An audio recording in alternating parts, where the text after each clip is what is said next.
Good morning. સ્વાધ્યાય જોઈએ આપણે. અત્યારે આપણે કેલ્ક્યુલેશન વગરના દાખલા જોઈએ, બરાબર છે. તો 3.1 આપણને એવું કહે છે કે બે સ્ટેશન વચ્ચે વગર ઝાટકે, બરાબર, એટલે આપણને શું પૂછે પહેલાં તો નીચે આપેલ ગતિના ઉદાહરણો પૈકી કયા ઉદાહરણમાં તંત્રને આશ્રય બિંદુવત પદાર્થ ગણી શકાય, બરાબર છે. તો બે સ્ટેશન વચ્ચે વગર ઝાટકે ગતિ કરતી ટ્રેન, તો બે સ્ટેશન વચ્ચેનું અંતર એ ટ્રેનની જે લંબાઈ છે એની સરખામણીમાં ઘણું વધારે હશે, બરાબર છે. તો અહીંયા ટ્રેન જે છે એ તંત્ર ગણીએ તો એને બિંદુવત પદાર્થ ગણી શકાય, બે સ્ટેશનો વચ્ચેનું જો અંતર ખૂબ જ વધારે હોય તો, બરાબર છે. ચાલો બી, સરળતાથી કોઈ વર્તુળાકાર માર્ગ પર સાયકલ ચલાવતી વ્યક્તિના માથા પર બેઠેલ વાંદરો, બરાબર છે. તો વર્તુળાકાર માર્ગ ઉપર સાયકલ ચલાવતી વ્યક્તિના માથા પર બેઠેલો જે વાંદરો છે, તો ભાઈ એની માટે જરા આ ડાયાગ્રામ જુઓ, બરાબર છે. એક સાયકલ સવાર છે, વર્તુળાકાર માર્ગે ગતિ કરે છે અને એના ઉપર અહીંયા આ એક વાંદરો છે, માન લો, બરાબર છે. તો તમને ખબર છે કે ભાઈ સાયકલ ચલાવતા હોઈએ આપણે તો વર્તુળાકાર માર્ગ ઉપર આપણે સાયકલ આવી રીતે આ સીધી લાઈન છે, બરાબર, પણ એ લાઈનને આપણે થોડીક આડી કરવી જ પડે છે, બરાબર છે. તો આ જે છે એ આ થીટા ઉપર આધાર રાખે છે, કેટલું આપણે આડું કરવું, બરાબર. પણ એ બધું આપણે પછી આગળ ભણશું. પણ અહીંયા ટૂંકમાં આપણે એ સમજવાનું છે કે આપણે આ જે તંત્ર છે એને આપણે બિંદુવત પદાર્થ ગણી શકીએ કે ના ગણી શકીએ, બરાબર છે. હવે સાયકલ સવાર છે, સાયકલની ઉપર માણસ બેઠો છે, માણસની ઉપર વાંદરો બેઠો છે, તો આ અહીંથી આ જે થીટા બન્યો છે, બને જ, તમે વર્તુળાકાર ગતિ કરો ત્યારે આવું બને જ. તો આ બેલેન્સ કરવા માટે જે બળો લાગે છે એ બળોને કેલ્ક્યુલેટ કરવા માટે આ બધા બળો લખ્યા જો બાજુમાં કે ભાઈ વજન બળ mg લાગશે અને આ તે આપણે આગળ ભણશું. તો આ જે છે એને આપણે બિંદુવત ધારવો પડે, બરાબર છે. આ બળો ગણવા માટે આપણે એનો આ જે બેલેન્સ રહે છે, આટલું ત્રાંસું થવા છતાં બેલેન્સ રહે છે, બરાબર છે. તો એની માટે આપણે એક દ્રવ્યમાન કેન્દ્ર કરીને આગળ આપણે વ્યાખ્યા ભણશું, બરાબર છે. તો એ દ્રવ્યમાન કેન્દ્રોના આપણે ઉપયોગ કરવા પડે, બરાબર, કે ભાઈ માણસનું દ્રવ્યમાન આ છે, બરાબર, એના ઉપર વાંદરો જે બેઠો છે એનું દ્રવ્યમાન આ છે, દ્રવ્યમાન કેન્દ્ર. તો આ જે દ્રવ્યમાન કેન્દ્રના પોઈન્ટ આઉટ કરેલા છે ને એના આધારે આના આપણે શું કરવું પડે, કેલ્ક્યુલેશન. એટલે ટૂંકમાં અહીંયા આપણે એને બિંદુવત પદાર્થ ધારી શકીએ છીએ, બરાબર છે.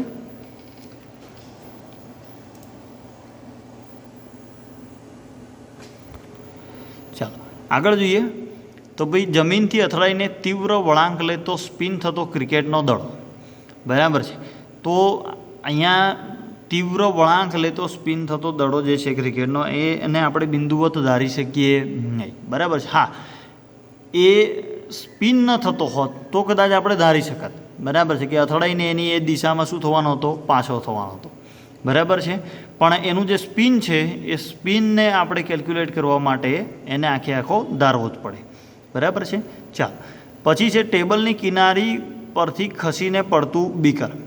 તો સેમ વસ્તુ છે, ટેબલની કિનારી પરથી ખસીને પડતું બીકર છે એને આપણે પણ બિંદુવત પદાર્થ ધારી શકીએ નહીં, બરાબર છે. ચાલ 3.2 જોઈએ કે ભાઈ બે બાળકોએ અને બી એમની શાળાએથી ઓથી એમના ઘરે પી અને ક્યુ પરત ફરી રહ્યા છે. તો તેમનો આલેખ આપણને આપેલો છે બી, બરાબર છે. તો આલેખ આપણે જોઈએ.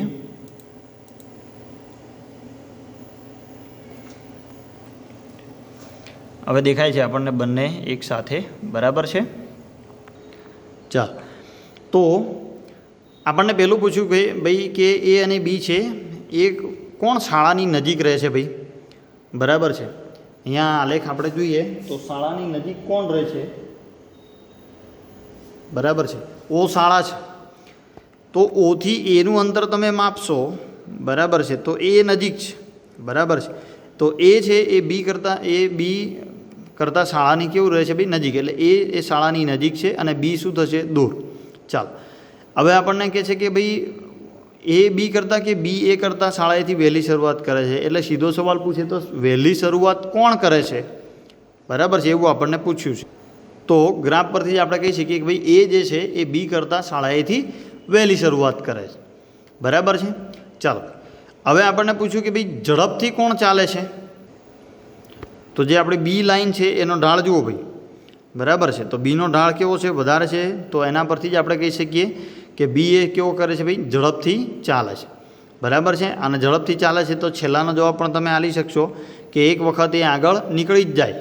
બરાબર છે. ઝડપથી ચાલે છે તો એને ઓવરટેક કરી જ લેવાનો છે અને બંને લાઈન ક્રોસ થઈ છે, મતલબ કે એ બંને એકબીજાને એક વખત તો મળે જ છે એવું કહી શકાય. બરાબર છે. અને રહ્યું ડી કે એ અને બી એક જ સમયે કે ભાઈ જુદા જુદા સમયે ઘરે પહોંચશે, તો બંને એક જ સમયે ઘરે પહોંચે છે. બરાબર છે. ચાલો 10માનું ABC જોઈએ, ડી પછી આપણે ગણીશું. કોઈ એક ખેલાડી 29.4 મીટર પર સેકન્ડની પ્રારંભિક ઝડપથી એક દડાને ઉર્ધ્વ દિશામાં ફેંકે છે એવું કીધું. દડાની ઉર્ધ્વ દિશાની ગતિ દરમિયાન પ્રવેગની દિશા કઈ હશે એવું આપણને પૂછ્યું. બરાબર છે. તો પ્રવેગની દિશા કઈ હશે ભાઈ? શિરોલંબ દિશામાં, એટલે કે વાય એક્સની દિશામાં. બરાબર છે. ચાલો, તેની ગતિના મહત્તમ ઊંચાઈવાળા બિંદુએ દડાનો વેગ અને પ્રવેગ કેટલા હશે એવું આપણને પૂછ્યું. કઈ દિશા છે ભાઈ? મહત્તમ. તો વેગ તો 0 જ થઈ જશે, કેમ કે ત્યાંથી એ પાછો ફરવાનો છે. અને પ્રવેગ તો ગુરુત્વ પ્રવેગ જ લાગે છે, તો એનું મૂલ્ય કેટલું? 9.8 મીટર પર સેકન્ડ સ્ક્વેર. અને કઈ દિશામાં ભાઈ? અધો દિશામાં અથવા તો ઋણ વાય એક્સની દિશામાં. બરાબર છે. ચાલો, સી. દડાની મહત્તમ ઊંચાઈવાળા બિંદુએ સ્થાન x બરાબર 0 મીટર અને t બરાબર 0 સેકન્ડ તથા શિરોલંબ નીચેની તરફની દિશાને x અક્ષની ધન દિશા તરીકે પસંદ કરો. આપણને આપી દીધી છે પસંદગી. બરાબર છે. આ પસંદગીના સંદર્ભે દડાની ઉર્ધ્વ દિશાની ગતિ અને અધો દિશાની ગતિ માટે સ્થાન, વેગ અને પ્રવેગના ચિહ્ન જણાવો એવું આપણને કહ્યું. બરાબર. ચાલો, તો ભાઈ આપણને કહ્યું જ છે કે ભાઈ એક્સ બરાબર 0, બરાબર, અને નીચેની દિશાને એક્સ અક્ષની ધન દિશા તરીકે પસંદ કરો એવું આપણને કહ્યું છે. બરાબર છે. તો આપણે શું થશે ભાઈ? એક્સ ગ્રેટર દેન 0, ધન દિશાની તરફ. બરાબર, ઉપરની તરફની અને નીચેની તરફની જે ગતિ છે એની માટે એક્સ ગ્રેટર દેન 0 ધારી લઈશું. બરાબર. ચાલ, હવે વેગની વાત કરીએ. બરાબર છે. તો જો ઉપરની તરફ ગયા તો વેગ ઘટવાનો છે, તો v લેસ દેન 0 આવશે. અને નીચેની તરફ આવ્યા તો વેગ વધવાનો છે. કોઈ પણ આપણે દડાને ઉપર ફેંકીએ તો વેગ ઘટશે, મતલબ v લેસ દેન 0. નીચે આવ્યો વેગ વધશે, v ગ્રેટર દેન 0. બરાબર છે. અને ઉપરની તરફ છેક સુધી તમારો પ્રવેગ જે છે વધતો જશે. બરાબર છે. આ નીચેની તરફ નીચેની તરફ છેક સુધી પ્રવેગ શું થવાનો છે? વધતો જવાનો છે. એટલે કે એ આમ તો અચળ જ રહે, જી અચળ રહે, પણ એનો જે પ્રવેગ છે એની ગતિમાં શું થશે? ધીમે ધીમે વધારો થશે. તો એ ગ્રેટર દેન કેવું આવશે? 0. મતલબ કે એક્સ ઓલવેઝ ગ્રેટર દેન 0, વેગ ઉપરની તરફ v લેસ દેન 0, નીચેની તરફ ગ્રેટર દેન 0 અને પ્રવેગ ઓલવેઝ ગ્રેટર દેન 0. બરાબર છે. ચાલો, ડી આપણે પછી જોઈશું, કેલ્ક્યુલેશન છે એટલે. દાખલા નંબર 11 જોઈએ કે આપણને કીધું છે કે ભાઈ ઉદાહરણ સહિત નીચેના કારણ સાચા છે ખોટા તે દર્શાવો. બરાબર છે. કોઈ એક ક્ષણે તેની ઝડપ 0 હોવા છતાં એનો પ્રવેગ અશૂન્ય હોઈ શકે એવું આપણને પૂછ્યું. બરાબર છે. શું પૂછ્યું છે ભાઈ? ફરીથી, કોઈ એક ક્ષણે તેની ઝડપ 0 હોવા છતાં પ્રવેગ અશૂન્ય હોઈ શકે. હમણાં જ વાત કરીએ એમ, દડાને ઉપર ઉછાળો, એક સમય એવો આવશે, એક સ્થાન એવું હશે ત્યાં એનો વેગ 0 થઈ જાય, પણ એના પર ગુરુત્વ પ્રવેગ તો છે ને ભાઈ, કેટલો? 9.8. બરાબર છે. તો આ વિધાન કેવું થશે? તમારું સાચું થશે. બરાબર. અને ઉદાહરણ તમને મેં આપ્યું. ચાલો, ઝડપ 0 હોવા છતાં તેનો વેગ અશૂન્ય હોઈ શકે એવું આપણને કીધું. ભાઈ ઝડપ અને વેગ વચ્ચેનો આપણને તફાવત ખબર છે. બરાબર છે. તો ઝડપ 0 હોવા છતાં વેગ એનો અશૂન્ય હોઈ શકે એ વાત શક્ય નથી. બરાબર છે. વેગ અશૂન્ય હોય અને ઝડપ 0 ન હોય એવું બની શકે, કેમ કે વેગ સ્થાનાંતર છે. જો ઝડપ એટલે કે પથ લંબાઈ 0 થઈ જશે તો સ્થાનાંતર તો 0 જ રહેવાનું છે. બરાબર છે. ચાલો, એટલે આ વિધાન કેવું રહેશે ભાઈ? તમારું ખોટું રહેશે. બરાબર છે. ચાલો, ઝડપ અચળ હોય તો પ્રવેગ હંમેશા 0 હોય એવું આપણને કીધું. બરાબર. તો કેમનું થશે ભાઈ આ વિધાન? સાચું. જો તત્ક્ષણક ઝડપ તે જ ઝડપથી પાછો ફેંકાય તો એનો અર્થ એવો થયો કે પ્રવેગ અનંત છે. બરાબર, જે ભૌતિક રીતે કેવું નથી? શક્ય નથી. તો આ વિધાનને આપણે શું આપી દઈશું ભાઈ? સાચું.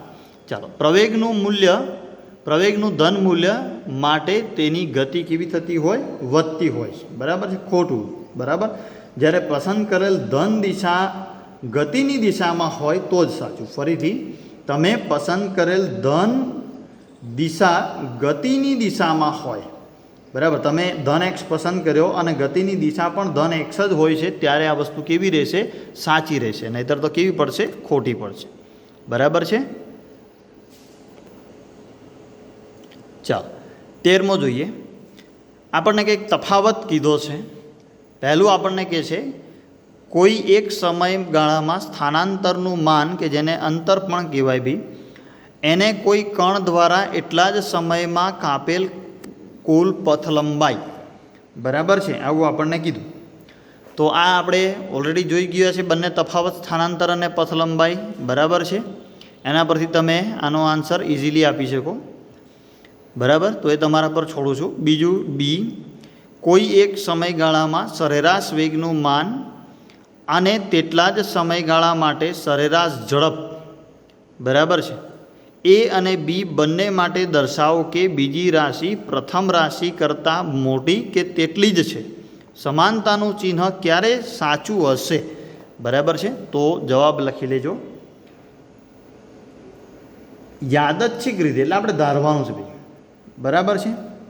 યાદચ્છિક રીતે આપણે એક વસ્તુ ધારી લઈએ છીએ કે કોઈ એક નિશ્ચિત સમયગાળો છે અને આ સમયગાળાની અંદર વેગ અને ઝડપ.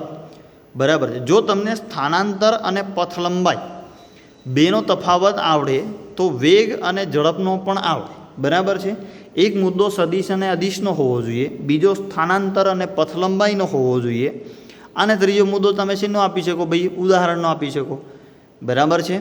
બાકી બંને માટે આપણા જે એકમો છે, એસઆઈ એકમો ને એ બધી વસ્તુઓ તો કેવી રહેશે? સરખી જ રહેશે. બરાબર છે. બંને માટે સમાનતા ક્યારે દર્શાવાય? કે ભાઈ પથ લંબાઈ અને સ્થાનાંતર સરખું જ હોય. ભાઈ એક વ્યક્તિ ગતિ કરીને ગયો અને ત્યાંથી પાછો વળ્યો નથી. બરાબર છે. નિશ્ચિત સમયગાળા માટે બંને વસ્તુ કેવી આવશે? સરખી જ આવશે. વેગ જે છે આપણને ખબર છે કે ભાઈ 0 હોઈ શકે, ધન, ઋણ. બરાબર છે. તો આ જે બધી વસ્તુઓ છે તમે તફાવતની અંદર દર્શાવી શકો છો. બરાબર છે. ચાલો 15માં શું કે ભાઈ આગળના બંને દાખલામાં આપણે વેગ અને ઝડપનો તફાવત કાળજીપૂર્વક સ્પષ્ટ કર્યો. તાક્ષણિક ઝડપ અને તાક્ષણિક વેગ માટે આવા તફાવતનો વિચાર કરવો આવશ્યક નથી એવું આપણને કહે છે. તાક્ષણિક ઝડપ હંમેશા તાક્ષણિક વેગના માન જેટલી જ હોય. બરાબર છે. કારણ કે નોંધો, બરાબર, કારણ કે જો આપણે ધારી લઈએ કે નાના સમયગાળા માટે સ્થાનાંતરનું માન પથ લંબાઈ જેટલું જ હોય છે, સમયગાળો નાનો હશે, બરાબર, તો પથ લંબાઈનું જે માન છે, બરાબર છે, સ્થાનાંતર જેટલું જ થાય. બરાબર. આ એનો શું થઈ ગયો ભાઈ? જવાબ થઈ ગયો. ચાલ, હવે આકૃતિ આપેલી છે આપણને A થી D, અને આપણને એમ કહે છે કે ભાઈ કયો આલેખ પારિમાણિક ગતિ કરતાં કણ માટે શક્ય નથી? એક પારિમાણિક, આપણે શું એક પથ ઉપર છીએ તો એક પારિમાણિક ગતિ જ આવશે. બરાબર છે. તો ચારેય આલેખો કેવા છે ભાઈ? અશક્ય. બરાબર. ચાલો કારણ આપી દઈએ. તો પહેલું જે છે એમાં શું થશે? કણને એક જ સમયે બે જુદા જુદા સ્થાન હોઈ શકે નહીં. બરાબર છે. અહીંયા કણ જે છે એ દ્વિપરિમાણમાં ગતિ કરતો તમને દેખાય છે, તો એની માટે શું કારણ આપી શકાય ભાઈ? એક જ સમયે બે જુદા જુદા સ્થાને હોઈ શકવાનો નથી. બરાબર છે. તમે અહીંયા જોશો તો અહીંયાથી આપણે એક લંબ દોરીએ અહીંયા. બરાબર. તો આ સમય એક જ આવ્યો, પણ સ્થાન એના કેટલા આવે છે? 1 અને 2. માટે આ વસ્તુ કેવી નથી ભાઈ? શક્ય નથી. બરાબર છે. ચાલો બી જોઈએ. તો બી પણ અશક્ય છે. કેમ? તો કણને એક જ સમયે વિરુદ્ધ દિશાઓમાં વેગ હોઈ શકે નહીં. બરાબર છે. ફરીથી પાછું એની એ જ વસ્તુ જે એમાં હતી એ જ, કે ભાઈ અહીંયા હું એક લંબ દોરું, અહીંથી આ એક લંબ દોર્યો, તો એક પોઈન્ટ અહીંયા મળ્યો, એક અહીંયા મળ્યો, પણ બંને માટે એક્સ અક્ષ ઉપર સમય કેવો છે? સરખો જ છે. બરાબર છે. એક જે છે એ આ બાજુ આવી રહ્યો છે, બીજો આ બાજુ. હવે તમે આ ગ્રાફ દેખશો આપણા બી વિરુદ્ધ ટીના, તો તમને ખબર પડશે કે એક ધન વેગ છે ને એક કેવો છે? ઋણ વેગ. બરાબર છે. તો એક જ સમયે કણ બે સ્થાને ને પાછો બે વિરુદ્ધ દિશામાં, જે વસ્તુ શક્ય નથી. ચાલો સી જોઈએ. તો આ બી શક્ય નથી, કેમ કે ઝડપ હંમેશા કેવી હોય ભાઈ? ધન હોય. બરાબર છે. ચાલો ઝડપ માટે આપણે ઋણ કે ઝડપ ઉપર લખ્યું છે એટલે આ લેખ કેવો પડશે? ખોટો પડશે. બરાબર છે.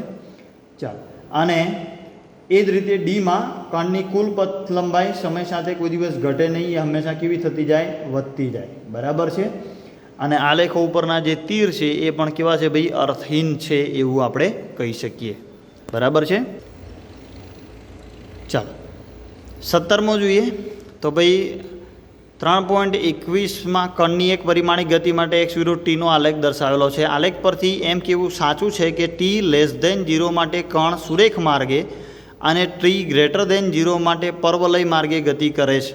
પ્રશ્ન પૂછે, જો ના તો આ આલેખ માટે યોગ્ય ભૌતિક સંદર્ભનો અભિપ્રાય આપો એવું આપણને કહ્યું. બરાબર છે. જુઓ આલેખ અહીંયાથી t<0 એટલે કે આ તમને બ્લુ લાઇન દેખાય છે અને પછી આ જે છે એ કેવો છે ભાઈ?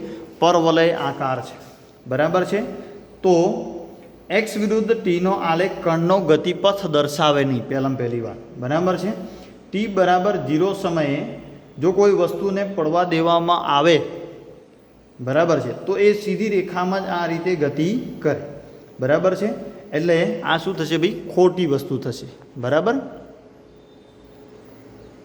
ટૂંકમાં કશું ખબર ના પડે તો આ x વિરુદ્ધ ટીનો આલેખ છે. બરાબર છે. જે ગતિપથ દર્શાવે નહીં કોઈ દિવસ. બરાબર. વેગ દર્શાવે, ગતિપથ દર્શાવે નહીં. અને આ જે છે ગતિપથ દર્શાવેલું છે. બરાબર છે. ચાલો હવે આપણને કહે છે કે ભાઈ આકૃતિમાં આપેલ આલેખો માટે યોગ્ય પરિસ્થિતિ સૂચવો. બરાબર છે. તો આપણે સૌથી પહેલું શું જોઈએ ભાઈ? એ જોઈએ. બરાબર છે. તો એ જે છે એમાં શું દર્શાવે છે? બરાબર. તો આ અહીંયાથી કંઈક આવે છે, અહીંયા ઊંચું થાય છે, ફરીથી આમ થઈને આવી રીતે ટી ઉપર આગળ વધેલ છે. બરાબર. તો શું દર્શાવે છે કે ભાઈ એક લીસું સમતલ લઈ લો. આ જે સમતલ ઉપર એક સ્થિર બોલને શું મારવામાં આવે છે? લાત મારવામાં આવે છે. તો પહેલી એણે કેવી ગતિ કરી ભાઈ? સીધી ગતિ કરી. બરાબર છે. તે દિવાલ પર અથડાય છે, અથડાઈને પાછો ફરે છે. ઝડપ થોડી એની ઘટી જશે પણ દિવાલ ઉપર અથડાઈને શું થશે? પાછો ફરે છે. બરાબર છે. અને સામેની દિવાલ તરફ ગતિ કરતાં કરતાં કેવો થઈ જશે? સ્થિર થઈ જશે એવું આપણે કંઈ કહી શકીએ. બરાબર છે. ચાલો બી જોઈએ. તો બીની અંદર શું છે? તો ભાઈ કોઈ એક બોલને પ્રારંભિક વેગથી આપણે ઉપર ફેંક્યો એટલે એ પાછો નીચે તો આવવાના જ. જમીન સાથે અથડાયો અને થોડી ઝડપ શું થઈ ગઈ ભાઈ? ઘટી ગઈ. અને ફરી પાછો ઉપર ગયો, ત્યાંથી નીચે આવ્યો, અથડાયો, ફરીથી એની ઝડપ ઘટી ગઈ. એટલે આ જે લાઇન છે, ક્રોસ લાઇન, એ ધીમે ધીમે શું થતી જાય છે? ઘટતી જાય છે. અને સી જોઈએ તો સીને જોતાં આપણે શું કહી શકીએ કે ભાઈ એક નિયમિત ગતિ કરતાં દડાને બેટ વડે ખૂબ નાના સમયગાળા માટે ફટકારતા એ કેવો ફરે છે? પાછો ફરે છે એવું આપણે કહી શકીએ. બરાબર છે. ચાલો 20મું જોઈએ. બરાબર. આપણને એવું કહ્યું કે ભાઈ આ જે આકૃતિ છે 3.23 એક પારિમાણિક સરળ આવર્ત ગતિ માટેનો x વિરુદ્ધ ટીનો આલેખ દર્શાવેલો છે. t બરાબર 0.3 સેકન્ડ, 1.2 સેકન્ડ, -1.2 સેકન્ડ માટે. બરાબર છે. એટલે 0.3 સેકન્ડ ભાઈ કંઈ આવશે? કંઈક આટલે આવશે. 0.3 સેકન્ડ ધન છે. 1.2 સેકન્ડ અહીંયા કંઈક આવશે. બરાબર છે. -1.2 સેકન્ડ અહીંયા કંઈક આવશે. એની માટે 3 વસ્તુ દર્શાવી ભાઈ: સ્થાન, વેગ અને પ્રવેગના ચિહ્ન દર્શાવવાના છે. બરાબર છે. ચાલો તો 3 માટે પહેલાં સ્થાન જોઈએ. તો t બરાબર 0.3 સેકન્ડ માટે સ્થાન x <0. 0.3 સેકન્ડ માટે આપણે જોઈએ. 0.3 સેકન્ડ માટે એક વસ્તુ બતાવું છું, બાકીની તમારે જાતે તમારે જોઈ લેવાની છે. 0.3 સેકન્ડ. બરાબર છે. એટલે કંઈક હશે એક્સ કેવી છે ભાઈ? અહીંયા કંઈક આવશે. બરાબર. સ્થાન તો એનું કેટલું છે? એ કેવું આવશે? એક્સ તમારો કેવો આવશે? <0, કેમ કે નીચે જતું રહ્યું છે. બરાબર. ચાલો ત્યાર પછી એક્સ <0 આવશે 1.2 માટે. રાઈટ. 1.2 માટે જોઈએ, અહીંયા જઈએ. બરાબર છે. તો એક્સ કેવો છે આપણો? ધન છે. અને એ જ રીતે -1.2 માટે આપણે જોઈએ તો શું આવશે ભાઈ? -1.2 માટે અગેન એક્સ <0. બરાબર છે. એ જ રીતે વેગ અને પ્રવેગ માટે જોઈ શકો છો તમે. બરાબર છે. વેગ માટે શું થશે? 0.3 સેકન્ડ. વેગ ઋણ થશે, <0 એટલે નેગેટિવ. પછી થશે v <0 અને ત્યાર પછી ફરીથી પાછો v <0. જેવી રીતે એક્સનું બતાવ્યું એ જ રીતે તમે આનું કરી શકો. એક્સ વિરુદ્ધ ટીનો આલેખ છે તો વેગ તો એ દર્શાવશે. પ્રવેગ, તો પ્રવેગ જે છે એ 0.3 સેકન્ડ માટે કેવો આવશે? ધન આવશે. બરાબર છે. 1.2 સેકન્ડ માટે કેવો આવશે? ઋણ. અને -1.2 માટે કેવો આવશે? ધન આવશે. આપણે જે આલેખ જોયા છે એનો ઉપયોગ કરો. બરાબર છે. વેગ અને પ્રવેગ હોમવર્ક તમને સ્થાનનું મેં સમજાયું. બરાબર. ચાલો 3.21 જોઈએ આપણે. બરાબર છે. તો આપણને એક આકૃતિ આપેલી છે. 3.24 ગણતરી 3.21 જે છે એમાં 3.24ની જે આકૃતિ છે આપણે જોવાની છે. એક પરિમાણમાં ગતિ કરતા કણ માટેનો આલેખ છે. 3 સમાન સમયગાળા દર્શાવ્યા છે. કયા સમયગાળા માટે સરેરાશ ઝડપ સૌથી વધુ અને કયા માટે તે સૌથી ઓછી હશે એવું આપણને પૂછ્યું. ઝડપ પૂછ્યું છે. બરાબર છે. અને દરેક સમયગાળાને અનુરૂપ સરેરાશ વેગના શું આપ્યા છે ભાઈ? ચિહ્ન આપ્યા છે. આપો એવું આપણને કહ્યું છે. બરાબર છે. ચાલો, તો 3 નંબર જે છે એ કેવો છે ભાઈ? મહત્તમ આવશે. બરાબર. આલેખ પરથી જ આપણે કહી શકીએ. સૌથી લઘુત્તમ શેમાં આવશે? 2માં આવશે. બરાબર છે. કેમ કે એની આ જે લાઈન છે, આ જે લાઈન છે એ કેવી છે? સીધી છે. આ લગભગ અહીંયા બરાબર 3માં એ સૌથી વધુ ઢાળ દર્શાવે છે, 2માં સૌથી ઓછો દર્શાવે છે. બરાબર. એના પરથી આપણે કહી શકીએ છીએ. બરાબર. ચાલો, હવે 1 અને 2માં વેગ કેવો હશે ભાઈ? ધન. અને 3માં વેગ કેવો આવશે? ઋણ આવશે. બરાબર. તો એના શું થઈ ગયા ભાઈ? આ ચિહ્નો થઈ ગયા. ચાલો, એ જ રીતે દાખલા નંબર 22 જોઈએ. તો અચળ દિશામાં ગતિ કરતા કણ માટે આપણને ઝડપ વિરુદ્ધ સમયનો આલેખ દર્શાવ્યો છે. 3 સમયગાળા દર્શાવ્યા છે. અને કયા સમયગાળા માટે પ્રવેગનું માન સૌથી વધુ હશે એવું આપણને પૂછ્યું. બરાબર છે. તો પ્રવેગનું માન છે 2માં મહત્તમ, ઝડપ જે છે એ 3માં મહત્તમ. બરાબર છે. એવું આપણે કહી શકીએ. હમણાં જે રીતે આગળ કહ્યું એ જ રીતે. બરાબર છે. અને આપણને જો પ્રવેગ અને વેગના ચિહ્ન દર્શાવવાના કે બરાબર તો આપણને આવડશે. છેલ્લા 2 દાખલામાં પણ આપણે જોયું છે. તો 1, 2 અને 3માં વેગ કેવો હશે? ગ્રેટર દેન 0 એટલે કે ધન. બરાબર છે. 1 અને 3માં પ્રવેગ કેવો હશે? ધન હશે. 2માં પ્રવેગ કેવો હશે? ઋણ હશે. બરાબર. અને જો એક્ઝેક્ટ ABCD આગળ વાત કરીએ તો પ્રવેગ કેવો થશે? 0 થશે. બરાબર છે.